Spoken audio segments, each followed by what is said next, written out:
I think ఇది మారాలనుకుంటున్నాడు, life కి చాలా హెల్ప్ అయితే బాగుంటది బిగ్ బాస్ కి. అయితే నమ్ముతున్నారా? ఆబ్వియస్లీ అవుతుంది. బయటకు రాగానే ఆడికి అనుకున్నది మూవీ ఆఫర్స్ వస్తే బెటర్. ఇక అందరూ ఆర్టిస్టులకు అదే ఉంటది కోరిక.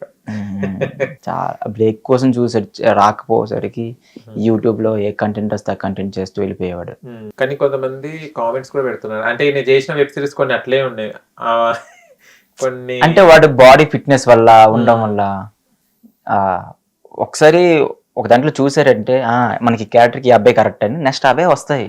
ఓకే, మన ఫస్ట్ ఏ మూవీ ఎలాంటి మూవీ చేసామనుకో ఆ మూవీ తగ్గట్టుగా వస్తాయి. ఇప్పుడు ప్రదీప్ రంగనాథం ఇలాంటి కంటెంట్ చేస్తున్నాడు కాబట్టి అలాంటి కంటెంట్ కథలే వెళ్తాయి అతని దగ్గరికి. కానీ అవే బయటికి వస్తాయి. ఇప్పుడు చూడండి, ఇప్పుడు మన ఇంకా తేజ సజ్జా గారైనా అవును అలాంటి మూవీస్ చేస్తున్నారు కాబట్టి, హీరో ఫ్యాంటసీ మూవీస్ చేస్తున్నారు కాబట్టి అలాంటి కథలు వెళ్తున్నాయి అతని దగ్గరికి. సో ఒక షార్ట్ ఫిల్మ్ లో వాడు అలాంటివి చేశాడు కాబట్టి ఈ అబ్బాయి కరెక్ట్ అని తీస్తున్నాడు. అబ్బాయి ఏం చేస్తున్నాడు, సరే ఏదో ఒకటి కంటెంట్ చెయ్యాలి కదా, ప్రూవ్ చేసుకోవాలి ఏదో ఒకటిని తప్పనితో చేస్తున్నాడు. ఓకే, మీరు రీల్స్ చాలా హైటెక్ సిటీ అంతా మీదేనా? ఇప్పుడు మాది కాదండి, మీది కాదు, చాలా మంది వచ్చారు. మాకు ఇప్పుడు ప్లేస్ చేద్దామంటే ప్లేస్ ఉండట్లేదు. ఓకే, ప్లేస్ వెయిటింగ్ లిస్ట్ లో పడ్డదా? వెయిటింగ్ లిస్ట్ లో పడింది. మేము ప్లేస్ మార్చుకుంటే బెటర్ లా. బిల్డింగ్స్ అన్ని కొంచెం మొత్తం మీరే పబ్లిసిటీ చేసేటట్టు, ఫ్రీ పబ్లిసిటీ చేసేస్తున్నారు అక్కడ. ఎలా అయిందంటే మోస్ట్లీ మిలియన్స్ వచ్చాయి కదా స్టార్టింగ్ లో. ఇది ఏం సిటీ అని అడిగారు కామెంట్స్ స్టార్టింగ్. అండ్ మా వీడియోస్ అప్పుడు యుఎస్, ఆస్ట్రేలియా అటువైపు కొందరు మన తెలుగు వాళ్ళు అప్పుడు ఉండేవారు కదా. ఇది ఏంది మన ఇండియాలోనా ఎక్కడ అంటే హైదరాబాద్ అనేవారు, హైటెక్ సిటీ హైదరాబాద్ అనేవారు. ఆ పాయింట్ బాగుంటది, వ్యూ బాగుంటది.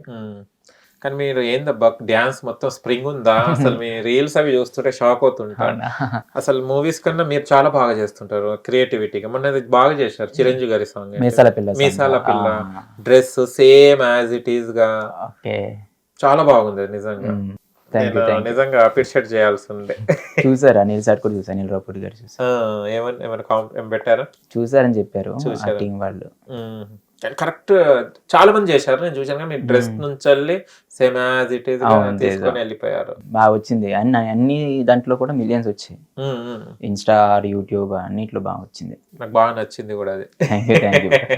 ఓకే, అంటే మీరు స్ట్రగుల్స్ అయ్యేటప్పుడు అంతా మనం ఈ రీల్స్ చేస్తున్నాం, ఆయన ప్రాంక్స్ కూడా చేశాడు కదా కొన్ని, ఇట్లా వాయిస్ డెమన్ పవన్ అంటే అది కూడా ఇది స్టార్టింగ్ డేస్ లో అవి కూడా బయటికి వస్తాయి. అంటే ఇక్కడ చెల్లి వాళ్ళు బిగ్ బాస్ 9 లో ఉన్నాడు.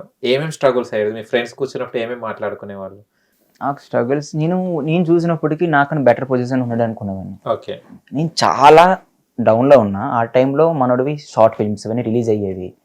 నేనేమనుకున్నానంటే మనోడు ఎక్కువ ప్రాజెక్టులు చేస్తున్నాడు, వేరే లెవెలే అనుకునేవాడిని పరిచయం అవ్వకుండా. చూసిన వరకు కలిసిన తర్వాత అనిపించింది ఓకే మనోడే ట్రబుల్స్ లే, కానీ నా మీద కొంచెం బెటర్లే అంటే ఆడికి మనీ జనరేట్ కొంచెమైనా అయ్యేవి. నాకు ఆఫర్స్ కూడా వచ్చేవి కాదు. సీరియల్ చెప్పి నాకు ఏ షార్ట్ ఫిల్మ్ ఎన్ని ఆఫీసులు తిరిగినా వచ్చేవి కాదు. ఆడిషన్ ఇచ్చేవాడిని బెస్ట్ బాగా పొగిడేవారు, ఎందుకు వచ్చేవి కాదు తెలియదు. ఇప్పుడు ఫేమ్ వచ్చిన తర్వాత ఏ ఆఫీస్ నుంచి నాకు ఇంకా కాల్స్ రాలేదు. కొత్త ప్రాజెక్ట్స్ కోసం వాళ్ళు కాల్ చేస్తున్నారు నాకు ఇప్పుడు. అప్పుడు అనిపించింది ఇది మినిమం సక్సెస్ ఏమో అనిపించింది. నాకు ఇది కాన్ఫిడెన్స్ కొంచెం వచ్చింది. మనోడైతే యూట్యూబ్ ఛానల్లో వర్క్ చేశారు, లైక్ అదే ప్రాంక్ వీడియోస్ వెళ్ళి రోడ్ పైన అలా మీరు అలా పుషప్ చేస్తే మీకు ఒక మనీ చేయడం. దానిలో కొంచెం ఆ మనీతోనే వాడున్న ఫ్లాట్కి అయ్యేది. ఈ షార్ట్ ఫిల్మ్స్ వచ్చిన దాంతో వాడు మెయింటెనెన్స్కి ఎక్కువ బట్టలు కొనుక్కోడు, చాలా తక్కువ కొనుక్కుంటాడు. స్టార్టింగ్ డేస్లో షూస్ తక్కువ కొనుక్కుంటాడు. మేము రీల్స్ జగదీష్ దగ్గర ఎక్కువ ఉంటాయి, అవుట్ఫిట్స్ ఎక్కువ ఉంటాయి. మేము రీల్స్ చేసినప్పుడు ఆ అవుట్ఫిట్స్ హైలైట్ అయిపోయేవి. అయితే ఏం చేస్తే అంటే నేను కొంచెం మనీ తీసేసి వస్తున్నాయి కదా లైట్ గా పెట్టేవాడిని. వీళ్ళిద్దరు హైలైట్ అయిపోతున్నారు ఏంటి అని అప్పుడు మనోడు కొనడం స్టార్ట్ చేశాడు. అంటే మంచి అవుట్ఫిట్స్ ఉంటాయి, ఎక్కువ ఎక్స్పెండిచర్ ఎక్కువ అవుతుంది కదా, సో ముగ్గురు ఇప్పుడు ఒకరొకరు స్టెప్ ఎక్కారు, ఇంకా ఇద్దరు ఉన్నారు. జగదీష్ ఏం చేస్తుంటాడు? జగదీష్ మా మీదకి పర్లేదు, కొంచెం తెలివైనడు. మనీ ఎలా ఎర్న్ చేయాలి వాడికి మాటగారి. సో వాడు మాట్లాడడం ఈజీ. ఇప్పుడు మీరు ఒక ప్రాజెక్ట్ ఉంది, దానికి నేను బాగా సెట్ అవుతా, అతను మినిమం సెట్ అవుతాడు అనుకోండి. ఆ ప్రాజెక్ట్ అతను తీసుకోగలడు మీతో మాట్లాడి, నాతో చెయ్యండి, ఇక్కడ మాకు చాలా మంది ఉన్నారు ఇన్ఫ్లుయెన్సర్స్, దాంతో బూస్ట్ చేస్తాం యూట్యూబ్ ఛానల్లో, బాగా హైలైట్ అవుతుంది అని చెప్పేసి కన్విన్స్ చేస్తాడు. అవునా గిరీష్ ఎందుకులే మీరు సైన్ చేయండి ప్రాజెక్ట్ ని, ఉమ్. అలా చేసుకోగలరు అనమాట. Okay. అంటే అలా చేయలేదు, అదే అదే నేను చెప్తున్నా. అంటే క్యాపబుల్ పర్సన్. అండ్ ఏమైనా ప్రాజెక్ట్ పబ్స్వి కానీ ఏవి ఇచ్చినా మంచి చేయగలడు. సో అడిగే లాంగ్ రన్ ఉంటది. ఓకే ఇండస్ట్రీలో ఉంటదేమో తెలియదు కానీ లైఫ్ లో మాత్రం మనీ వైజ్ గా మాత్రం ఉంటది అనిపించింది. ఓకే. తెలివైనడు. అండ్ ఆడు జగదీష్ కూడా చాలా కామ్. నాకు అలా కామ్ గా ఉండడం ఇష్టం, నాకు రాదు. మా ఇద్దరికి అసలు ఆ మనోడు కూడా మనకు చిరాకు. మనోడికి అచ్చా జగదీష్ దగ్గర ఏం చేసినా మనోడు చిరాకు వస్తుంది. ఎవరికి? పవన్ కి. అచ్చా అచ్చా ఓకే. అండ్ రీల్స్ లో కూడా చాలా అమ్మాయిలతోనే ఎక్కువ చేస్తారు. అంటే అబ్బాయిల వీడియోస్ చూడాలని అమ్మాయిలను పెట్టుకోవడం జరుగుతుందా? రీల్స్ లో చాలా వరకు అమ్మాయిలే ఉంటారు పవన్ దాంట్లో. మేము చూసిన రీల్స్ చాలా వరకు. తర్వాత మీరు ఫ్రెండ్స్ వచ్చారు మధ్యలో ఉన్నారు కానీ దాదాపు ఇప్పుడు వస్తున్నాయి బయటికి అవి. లైక్ అంటే మాకు రీచ్ ఉండేది. నేను చాలా ఇయర్స్ నుంచి నా అకౌంట్ ఉంది, 14,000 తో ఆగిపోయింది ఫాలోవర్స్. ఓకే. ఏముంటది, ఆ అబ్బాయిలు పెట్టి చూడట్లేదా, మాకు రీచ్ ఎందుకు రాదు, సో అమ్మాయితో చేస్తే రీచ్ వస్తుందా, ఆ థాట్స్ వస్తాయి కదా. సో అలా ట్రై చేసాం. అలా కూడా మాకు అంత బ్రేక్ వచ్చేది కాదు. ఓకే. ముగ్గురం చేసినప్పుడు మాకు వస్తుంది. ఇప్పుడు కూడా మాకు సింగిల్ మాకు రీచ్ తగ్గింది. మళ్ళీ ముగ్గురు కలవాలి. మాకు మా ముగ్గురు కలిస్తేనే ఎందుకు చూస్తారో తెలియదు, ఎందుకు వ్యూస్ వస్తారో తెలియదు. దానికన్నా బెస్ట్ వీడియోలు చేస్తున్నాను నేను. కొన్ని హైలైట్ అవుతాయి, కొన్ని రావు. కానీ మా ముగ్గురు ఏం చేసినా సరే వస్తున్నాయి.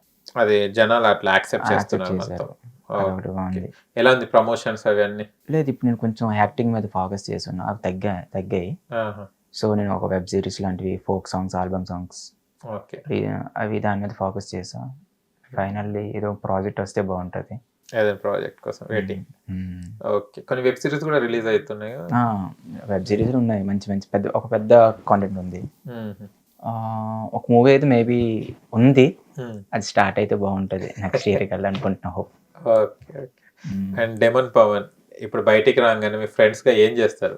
నేను అనుకుంటున్నా, ముందు బాగా తిరిగేవాడు కదా, బయటకు వచ్చే కొందరు ఏమన్నారంటే, బయటకు వచ్చే చూడు పవను కొంచెం అప్పుడంతా మీతో ఉండకపోవచ్చు అని చెప్తున్నారు. నా కాన్ఫిడెన్స్ ఏమంటే నాతో బాగానే ఉంటాడేమో అనిపిస్తుంది. చూడాలి మళ్ళీ. ఎందుకంటే నేను వాడి స్ట్రగుల్స్లో కానీ వెళ్ళే ముందులో కానీ ఎక్కువ షేర్ చేసుకునే వాళ్ళం కదా. సో నేను కష్టపడతాను కూడా అది తెలుసు. ఎక్కువ హార్డ్ వర్క్ చేస్తాడు గిరీష్ అని అది తెలుసు. సో సపోర్ట్ చేస్తాడు ఆ విషయంలో. మన కొంచెం రీల్స్ ఉంది కదా, బయటకు వచ్చాక మళ్ళీ రీల్స్ చేస్తే కొంచెం అకౌంట్ బాగా రోడ్ మీద చేయలేడు కదా. ఒక 6 months వరకు హడావుడి ఉంటుంది. తర్వాత మళ్ళీ నార్మల్. ఎందుకంటే కనిపించాడంటే మ్యాక్సిమం వచ్చేసి సెల్ఫీస్ అని తీసుకుంటారు పక్క. ఎందుకంటే ఆల్మోస్ట్ 2 states కి డెమన్ పవన్ అనేవాడు అందరికి తెలుసు. ఇప్పుడు ఆల్మోస్ట్ తెలుసు. ఇన్స్టా పట్టినోడు తెలుసు, టీవీ ముందు కూర్చున్న వాళ్ళకి తెలుసు. డెమన్ పవన్ అందరూ తెలుసు ప్రెసెంట్, అంతే కదా. బాగా రీతితో ఉండడం వల్ల లేకపోతే ట్రోల్స్ లో వల్ల డెమోన్ అనేవాడు ఉన్నాడు. సెల్ఫీలు తీసుకునే ఇప్పుడు వచ్చిందా ఆయనకి? అంటే మాకు ముందు నుంచి ఉంది. మా ట్రయో వీడియోస్ చేసినప్పుడు అయితే బేభత్సంగా స్టార్టింగ్ 2-3 months అయితే బేభత్సంగా వైరల్ అయ్యే టైంకి బయట ఎక్కడ కనిపించినా సెల్ఫీస్ తీసుకునేవారు. బాగా హ్యాపీ అయ్యా. ఓకే. సెల్ఫీలు తీసుకునే మీరు అనాలే ఆగండి అనాలే ఇప్పుడు కావాలని బ్లెస్ అవుతాడు లేదని, రే వస్తున్నారు చూడండి చేయరా డాన్స్ చేయరా. ఓకే. ఇప్పుడు బిగ్ బాస్ ఎన్ని సీజన్స్ కంటిన్యూ చూస్తుంటారు? బిగ్ బాస్ నేను స్టార్టింగ్ లో చూడలేదు బిగ్ బాస్.